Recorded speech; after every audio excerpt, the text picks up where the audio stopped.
Come on, you can do better than that. There we go. You got a Pole in the house. You better be careful here. He's gonna give it to you. Great to see you guys. Okay, so I'm gonna start with Michal. Michal is our lead, our partner in Poland for CPAC Poland, where we had a CPAC event a couple of days before your presidential election, and now you have this great new president of Poland, President Nawrocki. That's true. That was probably one of the final speeches of now President Karol Nawrocki on a CPAC in Poland, and then Karol Nawrocki, as a president of Poland, was a guest of CPAC in Dallas couple of months ago. So if you elect a president, it makes a big difference, huh? Yeah, that's true, and definitely the fact that this huge conservative alliance that CPAC is in a way a part of is a fundamental thing from the perspective that we know very well. I mean, we are all under the globalist liberal left attack. And as long as we do not produce an international relation between conservatives, we are in a losing position. So the great thing that CPAC is doing, the great thing that Matt is doing, is building this kind of international connection between people who are thinking on the cases like mass migration, lack of freedom of speech, which you are all facing here in Great Britain. We are facing it in Poland as well. The oppression of the globalist governments that you are facing here, we are facing the same in Poland. And the fact that we can build those international relations and have a platform on which we can speak about those fundamental things is crucial, and it gives a perspective and opportunity to win, which is actually what we are doing on the Polish TV market, because you didn't mention it, but probably part of our viewers know it very well. We are the biggest TV station in Poland right now, being the opposition voice for the millions of people against the oppressive government of European Union-backed Donald Tusk government.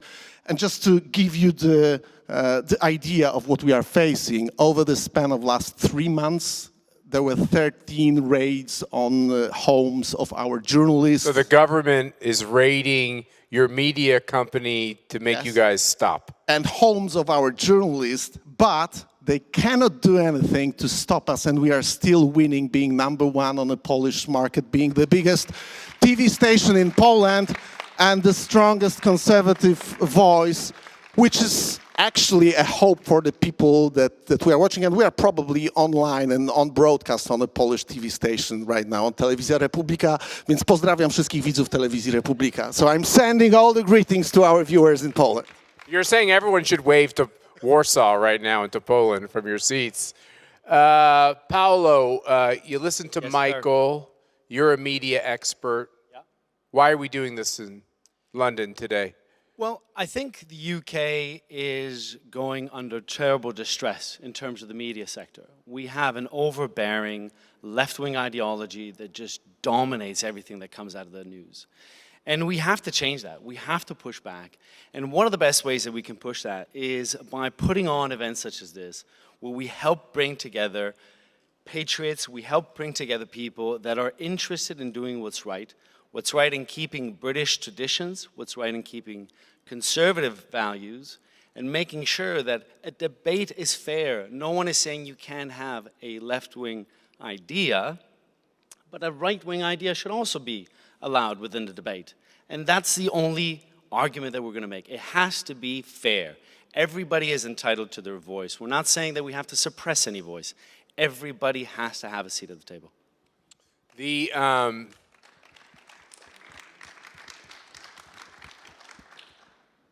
And when you get done with that debate, you want to win the election too, right? Well, absolutely. Absolutely. I mean, at the end of the day, we have to get into government. Yeah, that's right. I think about America, and I think about America with President Kamala Harris. It just kind of, wakes me up at night, sobers me up. Dan, is there hope here in this country? I mean... Well, not at the moment.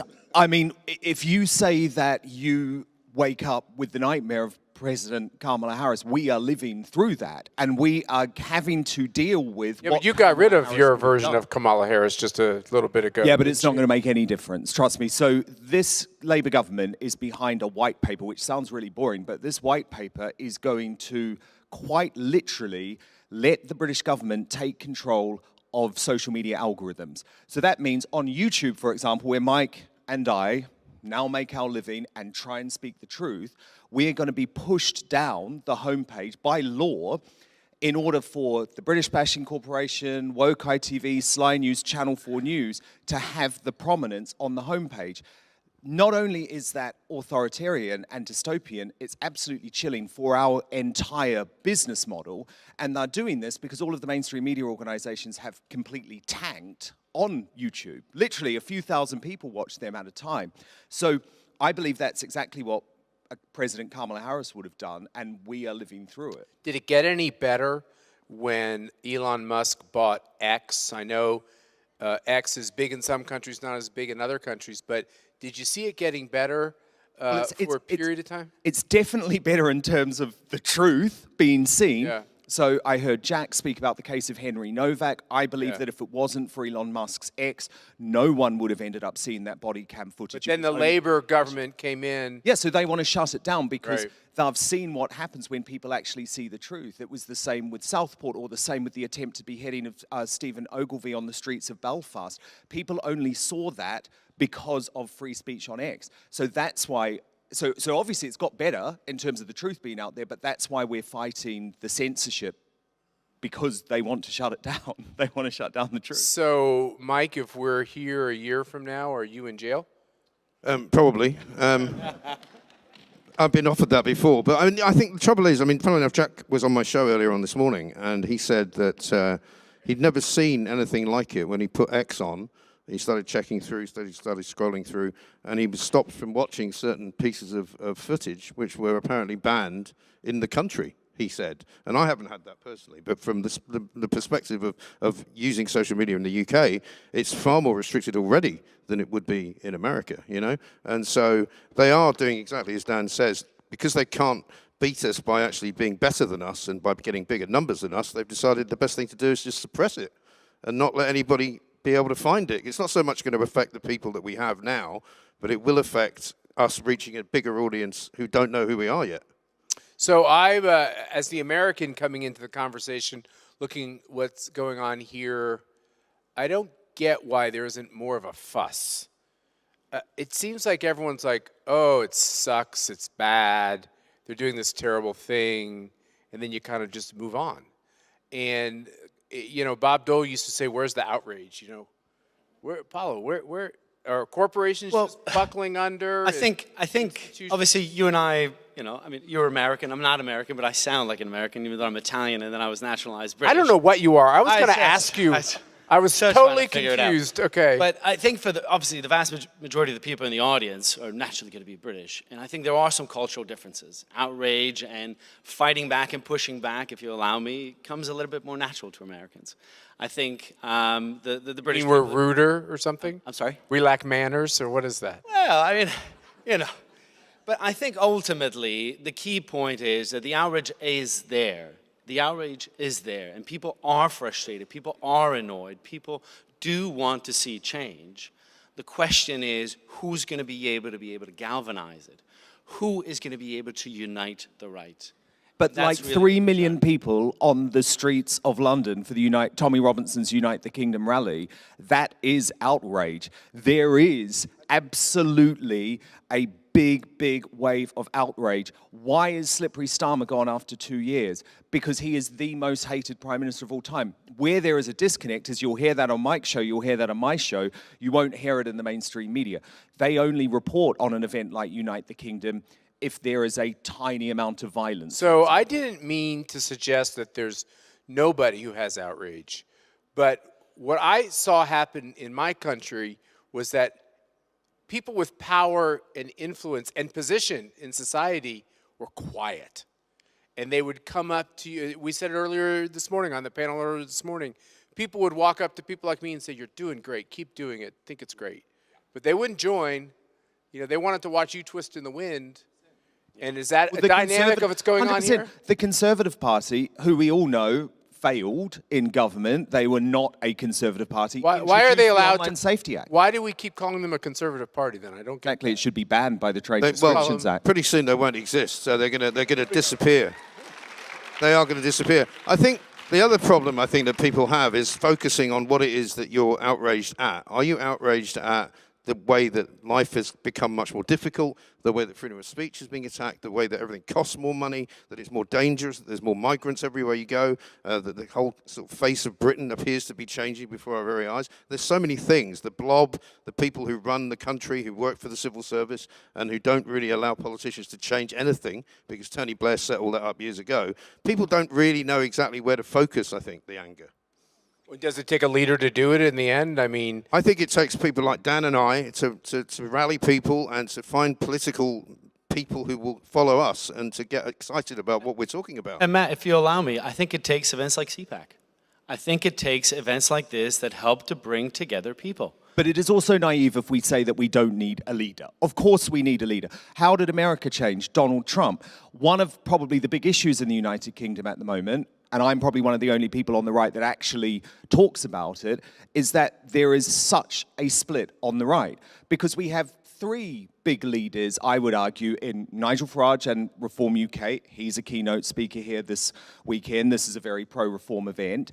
But there is also Rupert Lowe and Restore Britain, and leading the street movement, Tommy Robinson and Unite the Kingdom. Plus then you do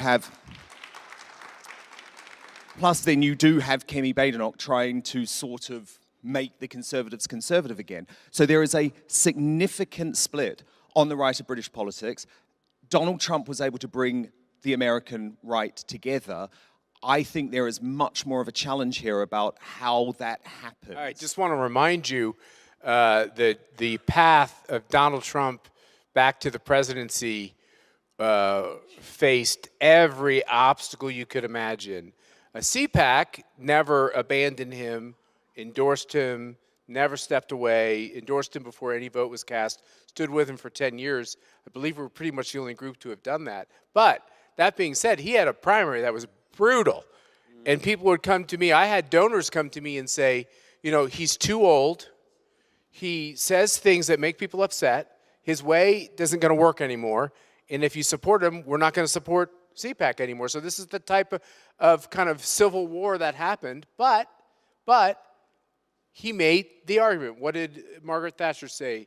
If you win the argument, you can win the election. And he made the case that he was the right guy. But you maybe that's not bad. I know it's a different system, but maybe that's not bad for a movement. Well, the problem is we don't have anything like the primary system. So what's going to happen? And this is what we're all asking. And this is why organizations like CPAC are struggling. Because what happens? Is it going to be a fight to the death between Nigel Farage, Kemi Badenoch, and Rupert Lowe? Because that's what it looks like at the moment. And I know there'll be a lot of people in this room who secretly absolutely adore Rupert Lowe, loves his policy positions, respects what he says, but at the same time, their head will be telling them, but actually, we've got to get behind Nigel Farage. So it's difficult because at the moment, for example, in the Manchester mayoral election, Restore is polling at 9%. I mean, that's quite astonishing from a standing start. If that translates across the country, what's going to happen? We're going to have a horrific Labour, Green, SNP, Lib Dem government. But I'm not saying the solution is just to blindly back Reform UK. I'm just explaining why the right. Well, this is, look, this is a British event, and it is the focus, but Michael over here from Poland, okay, we're the outsiders here. We're the foreigners looking in on what's going on here. But my view is that if you don't win an election, the rest of this is an intellectual exercise. Yeah. Yep. It's an important intellectual exercise, but England can't afford much longer to have these left-wing Marxists dictating to them. You face similar problems in your country. Yes, that's true. I mean, the same problems that you are facing here, and actually in a way the Polish conservatives are facing right now similar difficulties because the liberal left government that is ruling right now in Poland is trying to do everything that you know very well here. There's probably Declan Gunley somewhere here in the building, and I remember talking to him a couple of months ago in London, and after having a private conversation in a secured space in the city of London, he told me that there may be a case of someone reporting on us that we are talking about the conservative values in a private conversation. Guess what? 2 hours later, police came knocking to the place when we were talking about the conservative things, and I didn't believe it. I thought that those kind of things are only like a social media stories that do not happen in real life, but I saw it first-handed, that this kind of things actually happen here. And this is what the liberal and globalist left is trying to do everywhere in the world, not only in Great Britain. So our answer to that question in Poland was to build a strong movement, united movement around the conservative ideas, and that transformed with the support of CPAC and Matt. CPAC was organized in Poland 3 days ahead of the election, came to the fruition of the winning the unwinnable election and having a Polish president, Karol Nawrocki, right now, after we unite as a conservative. Can I interrupt you on that point, which is one of the reasons why the right was united in Poland is nobody thought you were going to win. And they thought President Nawrocki, if you looked at the polls and everything else, the left was using every dirty trick, every sneaky trick, all the Soros money. They said he was the worst thing in the world. I don't even want to repeat what they said he was. That's true. And people said, well, actually that made people like him more, because when you're getting attacked that much, it makes people take a second look at you. But it wasn't exactly something that everyone assumed you were going to win, and that helped keep everyone together. But we needed a platform on which we can exchange the ideas, which is the reason why I'm coming back always to the idea of having a conservative media platform, political platform. And I agree with that, but what you guys probably Republika don't understand, though, and Mike and I do because we're living this day to day, is that at the moment, the right-wing, the major right-wing mainstream media platforms in this country, Mike and I both used to work for Talk TV. I used to work for GB News. There's also the Daily Mail and the Daily Telegraph. Now, you guys probably sit here and think, well, they're natural allies. And actually, we're talking about the independent media today. I would argue they're not, because they have become gatekeepers too.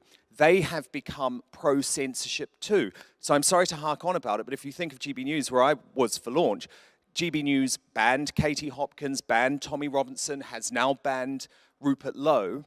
That didn't happen in America over the process that you were talking about. Ron DeSantis and Donald Trump and all of those primary contenders all had their place on Fox News, and they fought it out. There are things I don't understand, but there are things I do understand. And what happened in America is Donald Trump lost his Twitter handle. He lost his Facebook page. He was not on many of those networks that you just referenced.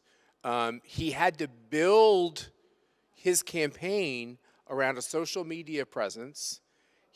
When I tell you that almost everybody decided he shouldn't be the guy, almost every establishment conservative, we still use that word, probably incorrectly, was saying he's not the guy, we've got to move for him. It was, it was a true grassroots operation that did it. And the only thing I would say is, all those people who ran against him, I can't even remember, Vivek Ramaswamy, Ron DeSantis, all these people who ran against him, they had, strong cases to make. Eventually, our system's different. But eventually, intellectually, people got to this point where, like, we couldn't afford one more loss, just one more loss. If we had one more loss and given the Obama crew 4 more years, I don't think you'd have an America anymore. And I think that's exactly sorry to interrupt you. Grassroots is the key word here. And in context of the traditional media that you are talking about, our case is a different case because we are 100% funded by the people, by our viewers. So we are not, dependent on the media moguls, on the people who are paying money for the big companies, big media companies. So when you refer to the regular people, to the millions of people that fund, for example, our TV station, you can create big things and become a home of the free speech, as our station But is. what I'm saying is that censorship on the right doesn't work either. This idea that, oh, we can just pretend that Rupert Lowe doesn't exist, that Tommy Robinson doesn't exist, that Katie Hopkins doesn't exist, which is literally what GB News and Talk TV and The Mail and The Telegraph try to do, unless, of course, they're talking about them being arrested. That's it, or making a terrible mistake. My argument is that doesn't work. The only issue that is, I think, going to actually work is if all of these people are allowed to have a platform and fight it out, which is what we do on our platform. But I will say, definitely on your own feeds, if a media company says, look, anybody can have a feed on our company and or on our platform and you can talk, and then they start cherry picking what works and doesn't work, that's outrageous. Well, that's the thing, and I think also what we have here is a country that's just used to having a two-party system. We're calling it now the uni-party because it's the Labour government, the Conservative government. There's not really any difference. When David Cameron got in after Tony Blair and Gordon Brown, he famously said there wasn't a cigarette paper between them. I mean, there was literally no difference. It wasn't really anything other than this kind of central, they used to call it blue Labour, or green conservatism. It just wasn't really very different. And so people, I think, are not sure how to react. They're not sure how to build a third party. And I think that's why we're getting so much of a muddle going on, because nobody knows how to do it. Well, let me go at this, change topic a little bit. So Ronald Reagan understood that you had to have conflict, hard conflict on ideas that matter to get the attention of the American people. Absolutely. Donald Trump understands that in his mocking ways, in his poking fun, that he's making a point, an important point. Why is it so many conservatives are so uncomfortable with that? And they just want to go hug up next to you and say, see, you and I don't really have any different disagreements. And it makes the population say, well, then what do I care? You agree? Yeah, I think absolutely. We have to have healthy debate. Without debate, we're not going to get anywhere. I think what you said is absolutely right. A lot of this has to be a grassroots movement. We cannot just expect the GB Newses and the Talk TVs of this world to determine what direction we're going in. I think we all have an obligation to do our part to push for more collaboration between these different people. That's what we need to do. We need to email them, text them, get in touch with them and say, I beg you, please, you made a great point, which is in this country we have this insane situation where people get arrested for what they say and what they tweet. That is scary. We should all be extremely scared of what the future holds. And we have an obligation to find a way to put aside our differences. Because if we don't, the future is very, very dark. And that's what I would say. Do your part in begging whoever it is that you support to try to find a bridge with anybody else on the right. Let me just point to one thing. I mean, we are here in the great city of London, in one of the bedrocks of the Western... once great city of the London. Western It is not great under Sadiq Khan. We've got to be honest about it. Come on. It was once a great city. This is no longer a great city. But think about the perspective of someone who came here from a state that was ruled by the communists for last 70 years. I was 11 years old when communists collapsed. So for me, Great Britain, London is a place where you are thinking about the fundamental things of the Western culture. You are thinking about the freedom of speech, freedom of expression. And being here in this city 30 years after the fall of communism and hearing the knocking of the police to the door of the apartment when I was having a regular conservative discussion with a friend of mine, only because I was having this discussion, is something outrageous. I mean, this is a significant problem for the Western civilization. Well, it is. But I mean, we are in this city, in this state, and having this kind of problems here, it means that we do have this kind of problems in the whole Western civilization. And this is a fundamental thing. And if there is no outrage right now, where there should be some outrage here in London, in my opinion. Well, I mean, we saw it most recently with the terrible events in the West Country with Anne Widdecombe, where the police, having done all sorts of terrible things with the Henry Novak case that everybody knows about, then suddenly started sort of spinning this yarn of a narrative, which was basically there was no such thing as a left-wing executioner. There could not be a left-wing terrorist. And they said there's absolutely no political motive, absolutely nothing to do with terrorism. And they started pumping this out, and we're all going, hang on a minute, this doesn't sound right. A guy's meant to have driven, all this way from the north of England to come to somebody's house who's a prominent personality on the right and murdered her, allegedly. Apparently, we're supposed to believe the police, and the police are actively now engaged in anti-right-wing activity, and that's a fact, I'm afraid. So, is it? So yet another institution being kind of undone by political correctness, Captured, DEI, yeah. Captured. Captured, better word. You're faster than me. That was good. One word, like Jeopardy. Let me ask you this question, Dan, on this question of violence and political violence. Isn't this what they always do? The hard left uses propaganda and violence to destroy and take over a society. Why are we surprised? I'm not at all surprised, actually, but I think what happened with Anne has been a galvanizing event. I mean, she is, and it's interesting, we're talking about the independent media here. In some ways, I said it to Mike when he was on my show, we were talking about Anne.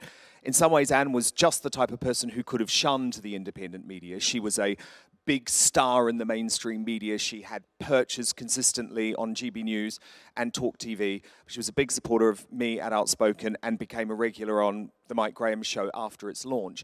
And Anne, I think, is the perfect example of someone who understood what change needed to happen and what debate needed to happen. And she was absolutely the first person to have that debate. But should we be surprised that she was assassinated? Genuinely, no. That is the terrible, chilling, horrible thing. Are we surprised? I mean, I don't think so that there was a police cover-up. Mike was the first person to say it on Saturday. At that point, Mike was saying it on X. I was looking at the BBC, and they were saying it was not a politically motivated killing. But how absolutely terrifying that. I'm not shocked. I mean, are you shocked that they tried to cover it up? Not at all, no. I think if it wasn't for the pressure over the weekend, they would have simply said, as the Prime Minister was telling Nigel Farage, this was just a burglary gone wrong, and the guy's got mental health issues. So I think, am I surprised? No. Do we have a huge role in holding the police to account over this, the government to account over it? Yes. And I think it is one of those moments that should change politics. But I mean, has Charlie Kirk really changed politics in America? I don't know. And I think one of the other things is just how quickly did we get information about who this person was? Had it been anyone else from a different part of the world, maybe different ethnicity, we'd still be waiting. Right? So we talk so much about two-tier policing. Really, this is two-tier reporting as well as another big thing that we need to talk about. That's a big, big issue. And by the way, I was just speaking to a staff member of a senior Reform UK politician who said that before Anne was assassinated, they were attacked by the Muslim Brotherhood outside Parliament. This is days before Anne's assassination, and the police did nothing. Nothing. So, when I see all this violence, of course I'm sickened by it, but I don't know what the Polish situation is, but I can't understand why you don't have the right to protect yourself by bearing arms in European countries. Does this make people reconsider this idea that you might want to protect yourself because, first of all, the cops Mace is illegal here.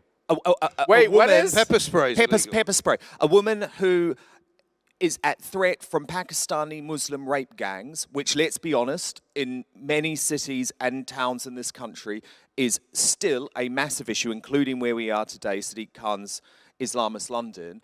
A woman would be arrested for carrying pepper spray. You can't have pepper spray. You can't have mace. Can you have a stun gun?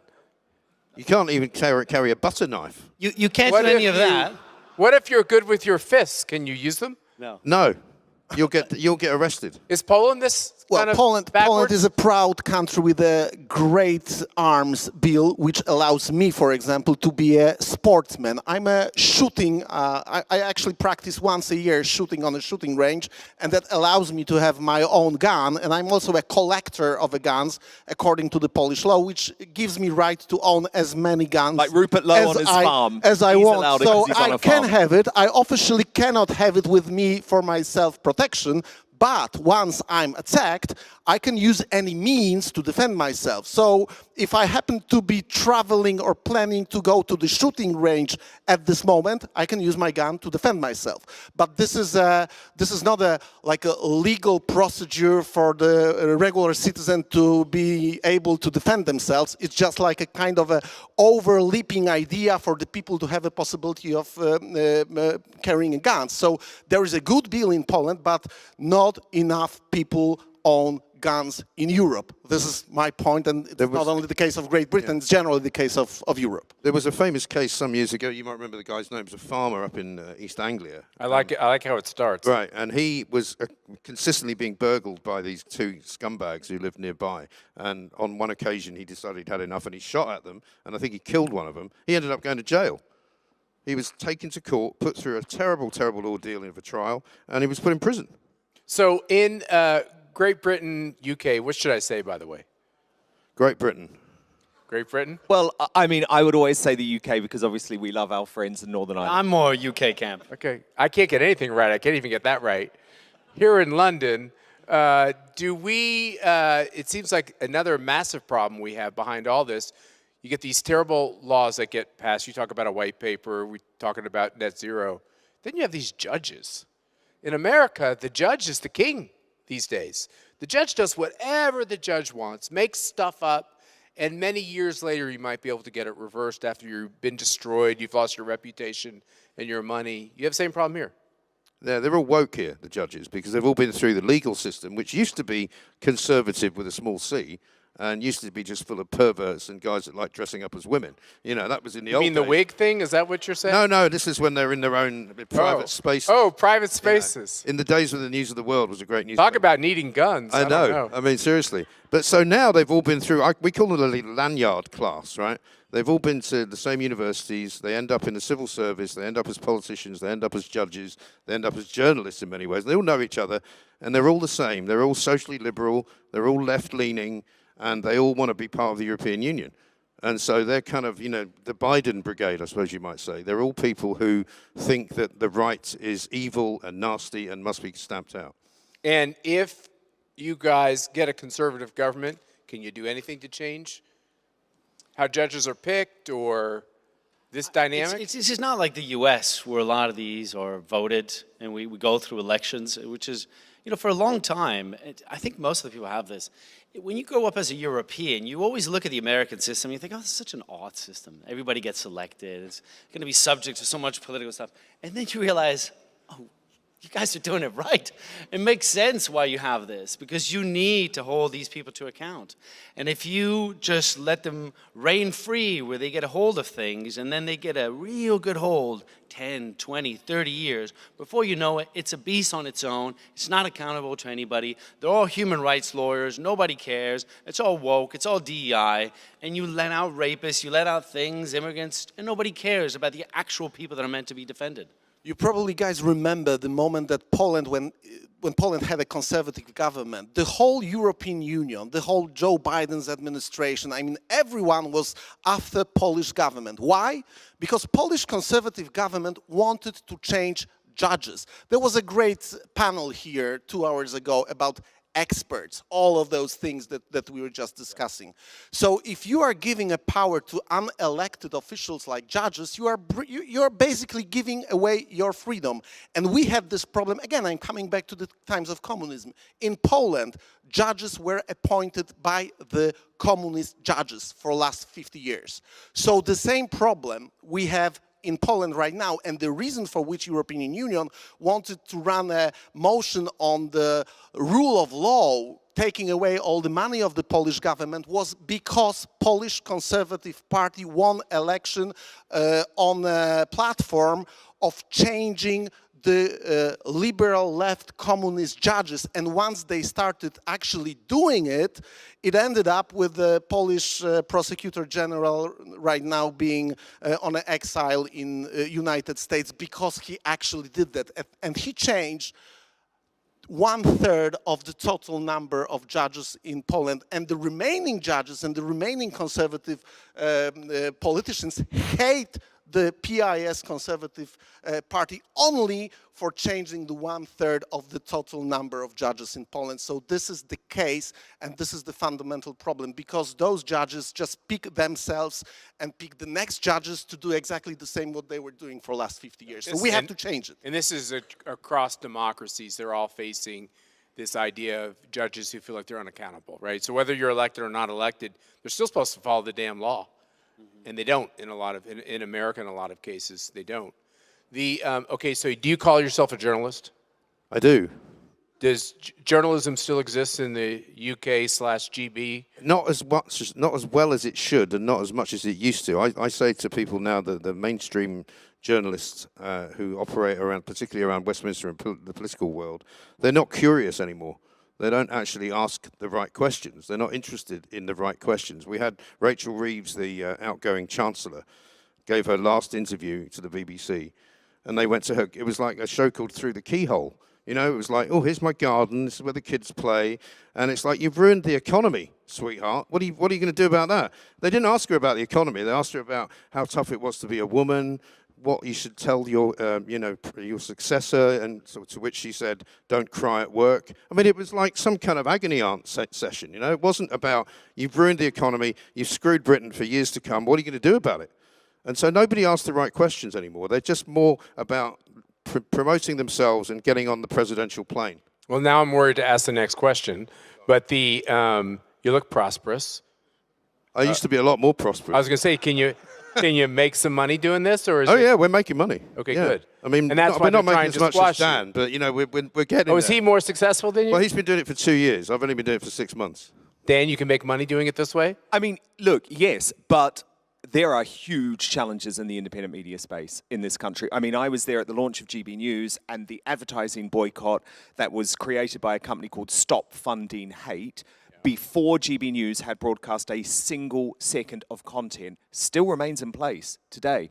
And it's been very effective in my view, because it's meant that GB News has to keep on pushing to the left. It's like an advertising boycott combined with the state regulation by an organization called Ofcom, I call them the Off-Communists, has been really chilling. And I think they want to bring it into our space. They're going to want to start regulating us. They're already saying, this is Lucy Powell, who's Labour's deputy leader, is already saying, they want to bring in the rules during election campaigns to social media and to independent media, which basically means you can't actually interview people during election campaigns. I mean, it sounds nuts. Someone from America wouldn't really understand it, but it's like going back to the days of hyper-regulation. I think they want to bring it online. So, I mean, there are crazy discussions taking place. I mean, Maya Tusi, a lot of you guys will know him. He's a very successful independent broadcaster here who runs Tusi TV.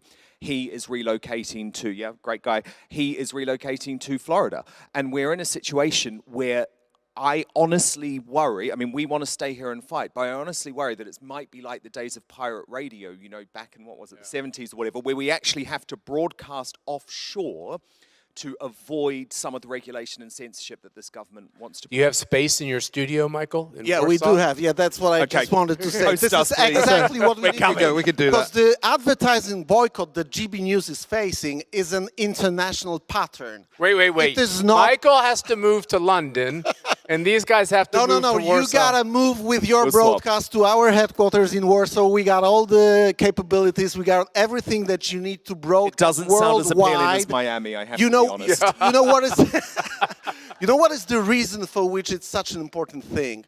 Because the idea of economical boycott, of destroying the media companies with exactly the same motion that you just mentioned, we are victims of the same pattern in Poland. And guess what? The former are actually the guy who is chief of Polish Ofcom right now, who is being traced and attacked by the Polish government, was imprisoned yesterday. And yesterday he was released of prison after 12 hours of interrogation. Why? Well, officially because of some kind of investigation from 10 years ago. But for real, because he made a brave decision, for example, to grant our station a national broadcasting license 3 years ago. That guy spent last 12 hours or 24 hours actually in prison because of this. So those kind of things actually happen worldwide. It's going to happen here. Honestly, it is going to happen here. So the answer is, and I'm coming back to the same thing, the answer is international platform for exchanging news and creating the media which is funded by the people. Because once the advertisers are banned, for example, from our station, we just came to the regular people and we got like hundreds of thousands of people who are sending donations to our station, and that makes us the biggest TV station on the Polish market. So no Ofcom, no advertising stuff, nothing can stop us if we have people behind us, and that's the solution. So please subscribe to our Substack, right, Mike? Exactly right, and that is the problem for the mainstream media and for the establishment, because they can't fight that. You know, if you have so many people that want to just send you £5 a month, and there's hundreds and hundreds of thousands of them, you know, they can't stop you. They can't boycott you. You don't care. You do what you do, and you just go, what the hell? CPAC in America was funded. We got a lot of corporate contributions back when corporations wanted lower taxes, right? They wanted free trade. And they didn't want to get sued all the time. So they're like, oh, we like CPAC because they believe in all that. So you get these checks, and then they went crazy and woke, captured, if I can borrow your word, and the money dried up. And I was like, what are we going to do? That's a big chunk. And then you get $25 from a grandmother, and you get $100 from a mailman, and you get all these checks start coming in. So your future is built on, you know, these micro donations, which if one goes away, it doesn't create such havoc. But if you have a credibility, that makes, and that situation for us, for Telewizja Republika, is such an important thing, because if we are dependent on those small donations of regular people, thousands of, tens of thousands, or hundreds of thousands of people, it makes our credibility the fundamental thing. But so because we cannot lose our credibility because we are funded by the people who trust us. So that makes us in a much better position than corporations that are dependent on the big paychecks from the big companies. I totally agree. Or government. But people will be stunned to know we still have a poll tax for the BBC, right? So you have to pay £160 a year for the BBC by law if you want to watch any terrestrial television. But my advice to everyone is stop paying that. Increasingly, more and more are. If millions of us stop paying, they're not going to lock us all up, and use that money, maybe not all of that money because times are tough, but use a small proportion of that money to fund some people in the independent sector who you support to the tune of £5 a month, and actually that's a way to try and rebalance the system. In America, you guys use this term quite a bit, which is voting with your dollar, right? Voting with your dollar. I think we have to start adopting the same mindset here, right? Paolo, when we started CPAC Hungary, I learned the Hungarian method of media relations. Just don't let them come. And we had never done that at CPAC in America. Any media station at all times could come. And then they would spend 4 days torturing the living hell out of us, lying to their readership about what was happening and what was said and distorting everything. And we let them inside the tent to do that. Don't we have to get smarter? I mean, I absolutely think so. Today, sorry to interrupt, but today, there are people in this room, there are enemies in this room. Today, I've already seen it, the Daily Mirror, Politics Joe, who are writing shit about this conference already. Why are they here? Seriously, who let them in? I just say, it's pathetic. No, they are. At 9 a.m. in the morning, they showed some empty seats. There's no empty seats now, are there? But at 9 a.m., they posted a picture of empty seats. They always do that. Completely intellectually dishonest. By the way, can I just say, did you get creative? You do that every year at CPAC. In America, you take a picture of the empty room, and then we get started, and everyone starts having their coffee, and then 9 a.m. I was asleep. I would send an invite to anyone. So I would just send an invite to anyone from the news who isn't aligned, who has no idea and no interest. Just come and talk to us. Stop writing without talking to any of us. But that's just come and set up an interview. We'll talk. We'll put our points across. They don't want to talk about the issue. But also, they don't want to talk about the issue. That's the case. Do you know what is? And again, this is an international pattern. You know why they do it? Because it clicks. Because there is a reason for which people are interested in what is going on here. They're gonna sell the copies of But their the left online are smarter on publications. this. The left are smarter on this because, trust They me, are if smarter. Mike Graham 'Cause and we're I honest. tried to get access to the Labour conference or the Green Party conference, you think they're going to let us in? No, they're not. Yeah, because That's nobody right. cares. But the problem with all of these people is they've got diminishing audiences as well. You know, I used to work for the Daily Mirror, believe it or not, years ago, and we used to sell, when I was there, about 1.5 million copies a day, something like that, and it's now down to about 300,000. So, I mean, their audience is dying off. The older people that buy the newspaper are not going to be buying it in 2 years' time, and they'll be shutting it down. So it won't The even be there. website's impossible to view. Have you The noticed that? website's- All of yeah. those, like, 20 pop-up ads. It looks like it was Bizarre, built yeah. by some kind of a lunatic, doesn't it? You know? Well, there's a lot of lunatics at the Daily Mirror. Let's be Well, honest.